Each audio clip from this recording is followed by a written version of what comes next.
Biafra to make sure that Christian genocide is not on course anymore. Why? Because Aisha Mohammed, the permanent secretary to Antonio Guterres, the former Portuguese Prime Minister turned United Nations Secretary General, is no longer at work. That old woman is the person that has been stopping United Nations from playing the role they are playing right now, which is too late.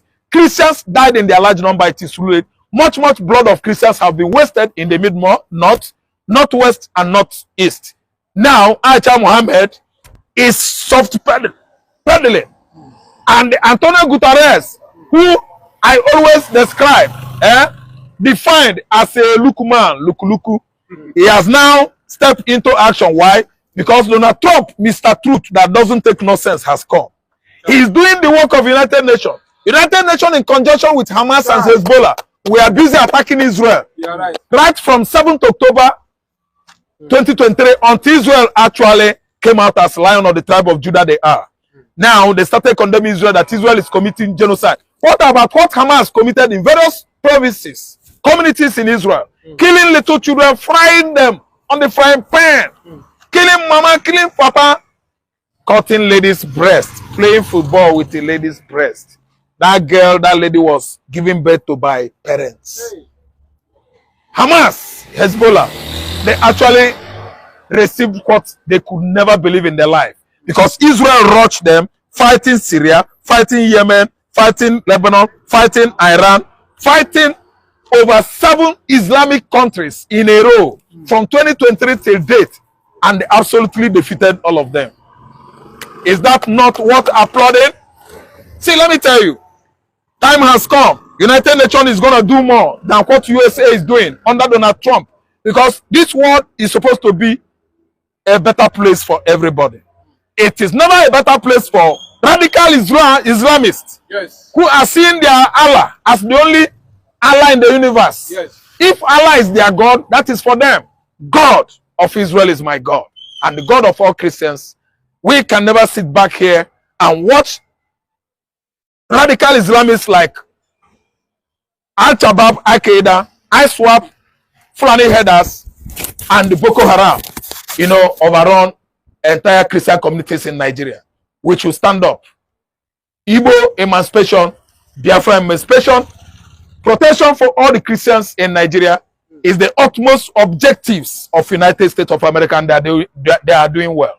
Okay, but what's the take as regards the Sultan and the Northern elders saying that what now Trump to not intercede or interfere on the affairs of Nigerian nation, that we can get united again, and Nigeria can remain one, so that we can live in. Do you agree with him? Bribe could not even stop Trump. Trump was given $9 million by this administration that is bent on annihilating Nigerians. The bribe could not go. $9 million could not convince Donald Trump to back down on war against insurgency in Nigeria, let alone those dirty Muslim elders in the north who are coming out with all this kind of, let me say, dangerous ideology of unity and the integration. Who is united in Nigeria? It is a very dangerous unity. Some unity is for peace. Some unities are for peace. Some unities are dangerous. The kind of unity we are enduring in Nigeria is a dangerous, risky, and jeopardized unity. A unity whereby you find yourself, yet if you sleep, you cannot close your 2 eyes. A unity that has finished Christians in the mid-Beltan states of Benue and the Plateau. Even Niger State is not left out. So that kind of unity, they are suggesting, telling Donald Trump to leave Nigeria, that if we are living in unity, Muslims are killing Christians. They are Islamizing the whole communities. Christian communities in the southeast state of Ebonyi, Christian communities in Oyo State and Ochon State, Christian communities in the northeast, southern Kaduna, Zamfara, and so on and so forth. Don't you know that Sokoto Caliphate is the headquarters of Islam in Nigeria? Yet, all the Sokoto indigenes were Christians. 3 centuries ago, they were invaded by Sheikh Othman Dan Fodio, the first jihadist in West Africa, that actually mounted on the Sarikis, the king of the Hausas. subjugated them to all manners of treatment, evil treatment, using her daughter, his daughter, sorry. Nana entered Hausa women and changed their perceptives, and the way he thinks and reasons. And today, the whole Hausa women are like Fulani women. Fulani has infiltrated the houses to the level that Fulani is not going to leave the north anymore. They are going nowhere. I'm telling you, they have come to stay. So before you could actually sanitize north to separate the houses and the Fulani to stay on their own individually, Oga, is going to take time. What happened there is over 300 years now. They intermarried together, they reason together religiously. So how are we going to do it? I don't know whether you've seen how far things have deteriorated in the north. Fulani Janjaweeds are supposed to be given chase, hot chase. They should run away from Nigerian contraption. But you know why? Over 300 years ago, the damages have been done. It is too late. It is too late. Yeah. But finally, if Trump finally, for what we know that Raila will be meeting Trump before the end of this month. How do you see? Like a lot of people are saying, I wish they can wake up in one morning and see that Nigeria is divided. Do you think that this is possible? Division is possible. Why? Yoruba nation is southwest and their name is Oduduwa. The Hausa Janjaweeds with Fulani, their state is United States of Hausas. And let me tell you how it's going to be done correctly.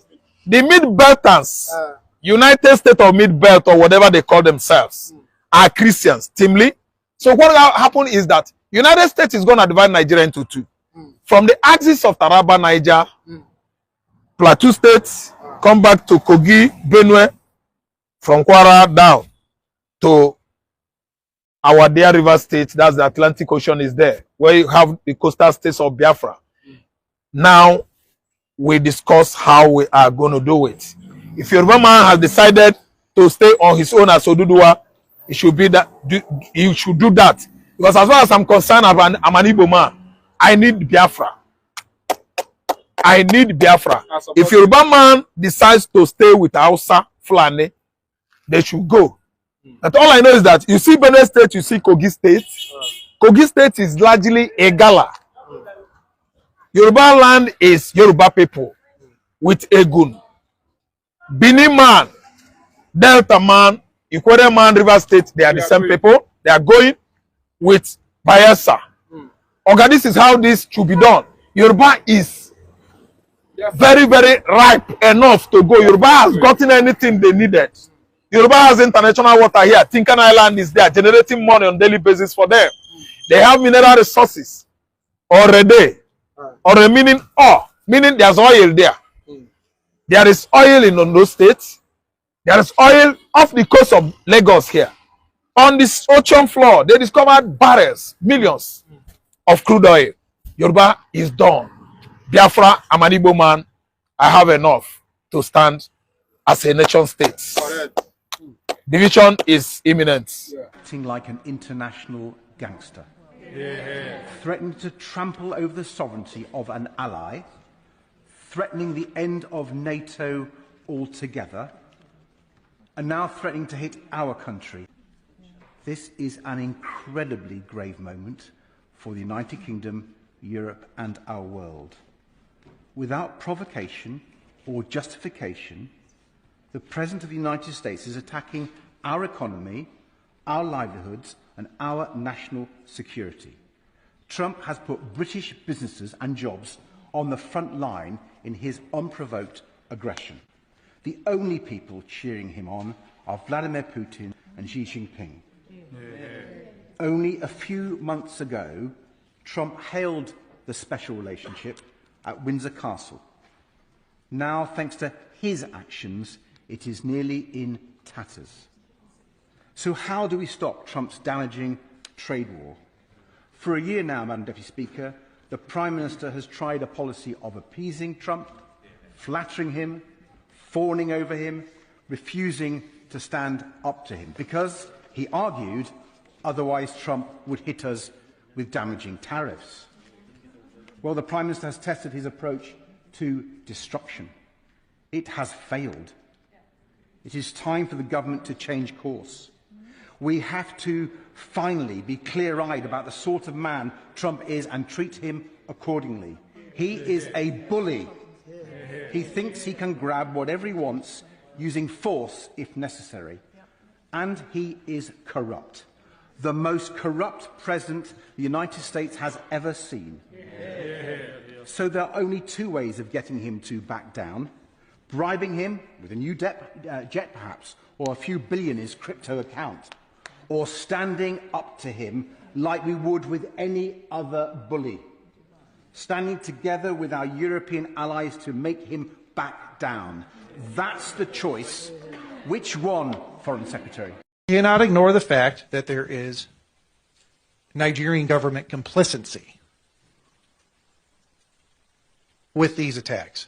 You saw some of our journalists in the documentary.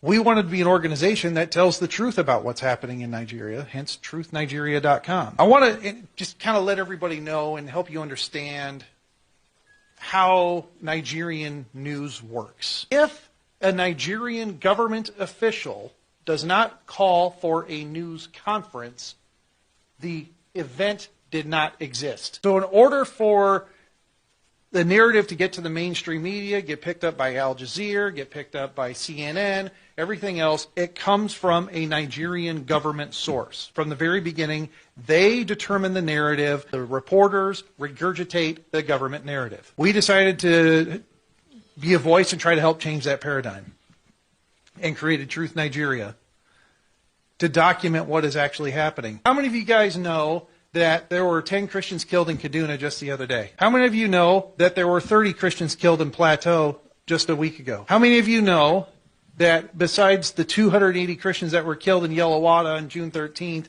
we are now about over 500 Christians that have been killed total since Yellowwater? No one knows. The media is not reporting it. Well, that's why we formed Truth Nigeria, to talk about what is going on. But also, what we pointed out in the documentary that I'd like everybody to realize is that Truth Nigeria had information that the attack on Yellowwater was going to occur 3 weeks before the attack happened. Now, when we get a terror alert and we find information, we know attacks are going to occur, our method is we issue a terror alert on our website, truthnigeria.com, but we also immediately call the local authorities. We notify the Nigerian military, the DSS, the Nigerian government, to let them know this is what we found out, this is our intelligence. Now, a day before the attack, we got word that there's movement happening. They are mobilizing, and they are coming for Yellowwater. So the day before, our team notified the government, the local authorities, the army, the police, and said, hey, there's movement, they're coming, watch out. What happened? Absolutely nothing. The government stood by and did nothing with advance warning multiple times. In fact, there's a military fob with soldiers that was less than a kilometer away while the attacks were going on, shooting warning shots in the air, but did not engage the terrorists as people were being burned to death, hacked to death with machetes. And how can you defeat President Tinubu? He has gathered everybody together in one basket. You can't defeat him at all. Money for money, vote for vote. 20,000 per vote. They will have the money to buy everybody. Because all the governors have war chests. They just devote 3 months allocation to settling people. And people are hungry. They will collect. And if you don't even collect, there will be a glitch in INEC. There will be a glitch. That's all the truth. I'm just being honest. No need to sugarcoat it at all. No need to sugarcoat it. We are not going to have election in 2027. If you ever have it, nobody can defeat Tinubu the way we are today. I don't know tomorrow. As of today, nobody can defeat President Tinubu, and because he's in control of almost 31 governors, and they all have allocations to dispense to the people, to INEC, to DSS, to police. Is that not true? We are on. If President Tinubu were to just exercise the utmost wisdom of a statesman, 4 years is enough for him to be president. He has done enough. He has achieved his economic reform. So, political reform is now the front burner of the agenda. We can't continue the way we are now with 100 million naira form to run for office. So there is a program that will terminate in October 1, a civilian program, a civil society effort. We just pray and wish that President Tinubu can look in our direction. We cannot force him. We cannot plan a military coup against him. We cannot plan a civilian coup against him. He's on the throne. Can he use his... For those of you that have been saying, Biafra will never come, one thing. Listen, I'm here to share a good news. I'm here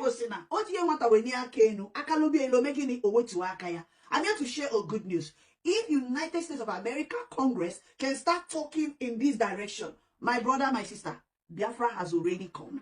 I'd like for us to watch this video. Now, after watching this video, do me a favor. Go to the comment section and write Biafra or nothing. Watch this video.